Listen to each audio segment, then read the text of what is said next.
आज हम लोग इस सीरीज में शुरू करने वाले हैं क्लास 9 का एनसीईआरटी। क्लास 9 का हम लोग एक एक करके देखेंगे, ठीक है। हम लोग शुरू करने वाले हैं एनसीईआरटी क्लास 9 का।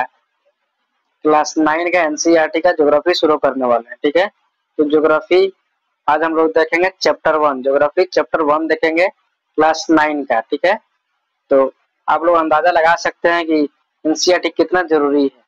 आप किसी भी एग्जाम की तैयारी कर रहे हो, किसी भी गवर्नमेंट एग्जाम की, तो उसमें एनसीईआरटी जो कि रामबाण साबित होता है। बिना एनसीईआरटी के कुछ भी पॉसिबल नहीं है।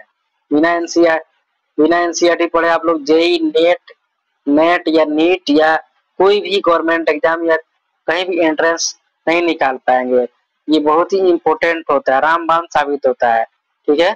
तो आइए हम लोग शुरू करने वाले हैं इस सीरीज में क्लास 9 का ज्योग्राफी, ठीक है, चैप्टर 1। तो इसको लाइन बाय लाइन हम लोग देखेंगे, कोई वीडियो स्किप नहीं करेंगे। एक एक पॉइंट हम लोग एक एक लाइन लोग पढ़कर समझेंगे, ठीक है। तो आइए हम लोग बिना देरी के इसको शुरू करते हैं। और जो लोग नए हैं वो मेरे चैनल को लाइक और सब्सक्राइब करेंगे।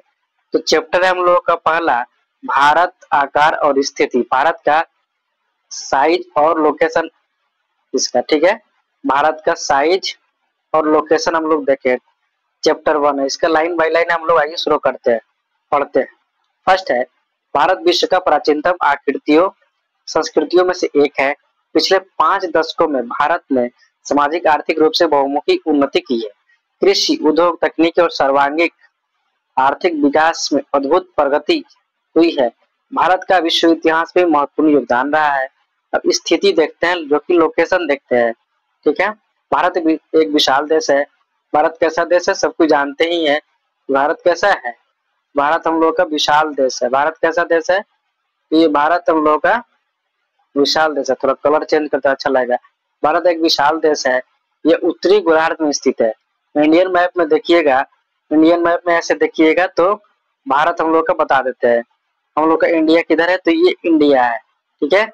ये बीचों बीच हो जाता है इक्वेटर, ठीक है। हम लोग का इंडिया किधर, उत्तरी गोलार्ध में, नॉर्दर्न हेमिस्फीयर में है। याद रखना। भारत कहाँ स्थित है, उत्तरी गोलार्ध में स्थित है। भारत कहाँ स्थित, उत्तरी गोलार्ध में स्थित है।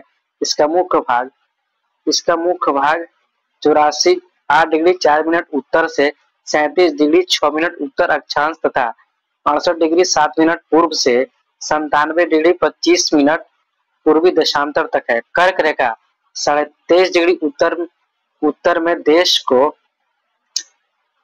को लगभग 2 बराबर हिस्सों में बांटती है। कितने बराबर हिस्सों में बांटती है, तो 2 बराबर हिस्सों में बांटती है।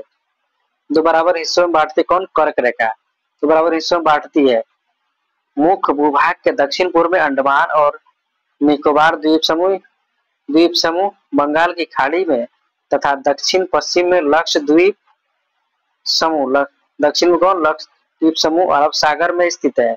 अपनी एटलस की सहायता एटलस तो किसी पास होगा ही, एटलस की सहायता से इन द्वीप समूह को विस्तार ज्ञात करो। एटलस की सहायता से पता कर सकते हैं, ठीक है। अब देखिए, क्या आप जानते हैं, ये देखते हैं हम लोग।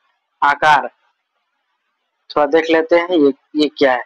क्या आप जानते हैं, भारतीय संघ राज्य का सबसे दक्षिणतम बिंदु जो केंद्र पॉइंट कहा जाता है, सन 2004 में सुनामी लहरों के कारण समुद्र में जलमग्न हो गया। कौन, इंदिरा पॉइंट, जो कि जम्मू कश्मीर में था। अब देखते हैं आकार, स्थिति हम लोग देख लिए। अब देखते हैं साइज के हिसाब से, ठीक है। आकार, भारत के भूभाग का कुल क्षेत्रफल लगभग 32.8 लाख वर्ग किलोमीटर स्क्वायर किलोमीटर है। भारत के विश्व का कुल क्षेत्रफल कितना है, तो ये भौगोलिक क्षेत्रफल, कुल भौगोलिक क्षेत्र का 2.4% है। एग्जैक्ट बोलिएगा तो 32,87,263 वर्ग किलोमीटर है। जो भी बंदे कॉम्पिटिटिव एग्जाम की तैयारी कर रहे हैं उनको ये डेटा याद रहना चाहिए, ठीक है। नेक्स्ट देखते हैं हम लोग, ये पॉइंट भौगोलिक क्षेत्रफल का 2.4% है। चित्र 1.2 में स्पष्ट है कि भारत विश्व का 7वां बड़ा देश है। विश्व का 7वां बड़ा देश कौन सा है, भारत है। भारत की स्थल सीमा लगभग 15,200 किलोमीटर और समुद्री तट रेखा अंडमान और निकोबार द्वीप समूह तथा लक्षद्वीप समूह के साथ 7516.6 किलोमीटर है। ये पॉइंट है कॉम्पिटिटिव एग्जाम के लिए, ठीक है। भारत की स्थल सीमा की लंबाई कितनी है? 15,200 वर्ग किलोमीटर है तथा समुद्री तट रेखा कितनी है? तो 7516.6 किलोमीटर। भारत के उत्तर पश्चिम, उत्तर तथा उत्तर पूर्वी सीमा पर नवीनतम वलित पर्वत है, जिस इसके दक्षिण का भूभाग उत्तर में चौड़ा है और 22 डिग्री उत्तरी अक्षांश से हिंद महासागर की ओर संकरा होता है। संकरा मतलब नैरो, नैरो होता है। इसके पश्चिम में अरब सागर तथा पूर्व में बंगाल की खाड़ी है। तो 1.3 में देखिए, 1.3 में देखिए, 1.3 कहाँ है भाई? हाँ, यहाँ पर देख सकते हैं आप। सबसे बड़ा देश क्या है क्षेत्रफल के हिसाब से? रूस है, उसके बाद कनाडा है, अमेरिका है, चीन है, ब्राजील है, ऑस्ट्रेलिया है और 7वें नंबर पे कौन है? भारत है। ठीक है, देखिए अक्षांश और देशांतर विस्तार लगभग कितना 30 डिग्री है, परंतु फिर भी पूर्व पश्चिम का विस्तार उत्तर दक्षिण के विस्तार की अपेक्षा कम प्रतीत है। गुजरात से अरुणाचल प्रदेश की स्थानीय समय में 2 घंटे का अंतर है, अतः 82 डिग्री 30 मिनट पूर्वी देशांतर रेखा को भारत के मानक एवं उत्तर माना गया है। ठीक है, जो कि उत्तर प्रदेश से मिर्जापुर से गुजरती है। अक्षांश का प्रभाव दक्षिण से उत्तर की ओर दिन और रात की अवधि पर पड़ता है। ठीक है, नेक्स्ट हम लोग देखते हैं पॉइंट। अब देखते हैं हम लोग, ज्ञात कीजिए 82 डिग्री 30 मिनट पूर्वी देशांतर को भारत की मानक एवं उत्तर क्यों माना गया? कन्याकुमारी और कश्मीर दिन रात की अवधि का अंतर कितना है? ज्ञात करना है, पता करना है। भारत तथा विश्व। भारतीय भूखंड एशिया महाद्वीप के पूर्व और पश्चिम के मध्य में स्थित है। भारतीय भूभाग एशिया महाद्वीप का दक्षिण विस्तार है। हिंद महासागर जो कि पश्चिम में यूरोपीय देशों और पूर्वी एशियाई देशों में मिलाता है, भारत को केंद्रीय स्थिति प्रदान करता है। देखिए दक्षिण का पठार हिंद महासागर में शीर्षावत फैला हुआ है और पश्चिम एशिया, अफ्रीका और यूरोप के देशों के साथ साथ पूर्वी एशिया के देशों के साथ भी देशों में से भी पूर्वी तट के माध्यम से निकटतम संबंध बनाए हुए हैं। हिंद महासागर में किसी भी देश की तटीय सीमा भारत जैसी नहीं है। भारत की महत्वपूर्ण स्थिति के कारण एक महासागर का नाम इसके नाम पे रखा गया है। ठीक है, नेक्स्ट, क्या आप जानते हैं सन 1869 में, कितना में? 1869 में सुएज नहर के खुलने से भारत और यूरोप के बीच दूरी 7000 किलोमीटर कम हो गई है। नेक्स्ट देखते हैं हम लोग, ये तो फिगर था। ठीक है, यानी उत्तर उसका मानक समय है GMT। देखिए ये उत्तर से दक्षिण की ओर 29 ये था, कुछ खास नहीं है। नेक्स्ट देखते हैं हम लोग,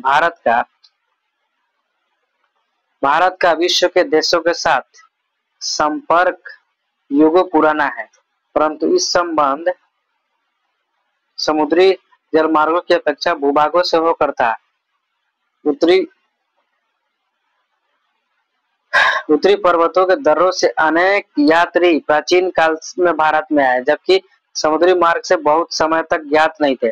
इन मार्गों से प्राचीन भारत से विचारों और वस्तुओं के आदान प्रदान होता रहा है। भारत का पश्चिम, मध्य और पूर्वी एशिया तथा दक्षिण एशिया के पड़ोसी देशों के साथ एक अद्भुत संपर्क रहा है। इस प्रकार उपनिषदों के विचार, रामायण और पंचतंत्र की कहानियां, भारतीय अंक एवं दशमलव प्रणाली आदि संसार के विभिन्न भागों तक पहुंच सके। मसाले, मलमल आदि कपड़े तथा व्यापार के अन्य सामान भारत के विभिन्न देशों को ले जाए जाते थे। इसके विपरीत यूनानी स्थापत्य कला तथा पश्चिम एशिया की वास्तुकला के प्रतीक मीनारों तथा गुंबद का प्रभाव हमारे देश के विभिन्न भागों में देखा गया है। अब देखते हैं हम लोग भारत के पड़ोसी देश। देखते हैं। भारत का दक्षिण एशिया में एक महत्वपूर्ण स्थान है। भारत में 28 राज्य और 8 केंद्र शासित प्रदेश है। 1.8 में हम लोग देख सकते हैं। यहाँ देखते हैं, इसको थोड़ा सा ज्ञात कीजिए। क्या ज्ञात करना है भाई? पश्चिम और पूर्वी तटों पर शासित क्षेत्रों की संख्या क्या है? क्षेत्रफल के आधार पर सबसे बड़ा और सबसे छोटा राज्य कौन सा है? कौन से राज्य अंतर्राष्ट्रीय सीमा और समुद्र को स्पष्ट नहीं करते? पाकिस्तान, चीन, म्यांमार, बांग्लादेश की सीमाओं को छूने वाले राज्यों को 4 वर्गों में विभाजित कीजिए। उदाहरणार्थ उन राज्यों में वर्गीकृत किस सीमा पाकिस्तान में मिलती है, तो चित्र बनाइए। भारत की, तो देखते हैं लोग, भारत की मुख्य भूमि की सीमाएं उत्तर पश्चिम में पाकिस्तान और अफगानिस्तान के साथ, उत्तर में चीन, तिब्बत, नेपाल और भूटान के साथ, पूर्व में म्यांमार, बांग्लादेश के साथ, बांग्लादेश के साथ है, बांग्लादेश के साथ है। नेक्स्ट देखते हैं हम लोग, दक्षिण में समुद्र समुद्र पर हमारे पड़ोसी दो द्वीप समूह राष्ट्र श्रीलंका और मालदीव हैं। भारत और श्रीलंका के बीच में छोटा समुद्री रास्ता पाक जल संधि तथा मन्नार की खाड़ी है। मालदीव लक्षद्वीप समूह के दक्षिण में स्थित है। अपने पड़ोसी देशों के साथ भारत के भौगोलिक और ऐतिहासिक संबंध बहुत अच्छे रहे हैं। अपने एटलस में एशिया के मानचित्र में देखें भारत कैसे अलग दिखाई देता है, ठीक है, ये देखना है, वो कुछ खास नहीं है। तो हम लोग का ये चैप्टर इसी के साथ संपन्न होता है, ठीक है। ये चैप्टर हम लोग कंप्लीट कर लिए। तो भारत के पड़ोसी देश, भारत के पड़ोसी देश ऐसे बोलिएगा तो 7 जो कि स्थलीय हैं, 7 स्थलीय हैं और 2 जलीय, श्रीलंका और मालदीव 2 जलीय है, याद रखना है। श्रीलंका और मालदीव 2 जलीय और 7 स्थलीय, टोटल 9 कंट्री भारत के पड़ोसी देश है, ठीक है। तो हम लोग का ये चैप्टर इसी के साथ संपन्न होता है। वीडियो कैसा लगा कमेंट करके बताइएगा, और जो लोग नए हैं वो लोग लाइक और सब्सक्राइब करेंगे। फिर हम लोग मिलेंगे नेक्स्ट वीडियो में नेक्स्ट डे, तब तक के लिए इतना ही, ऑल द बेस्ट।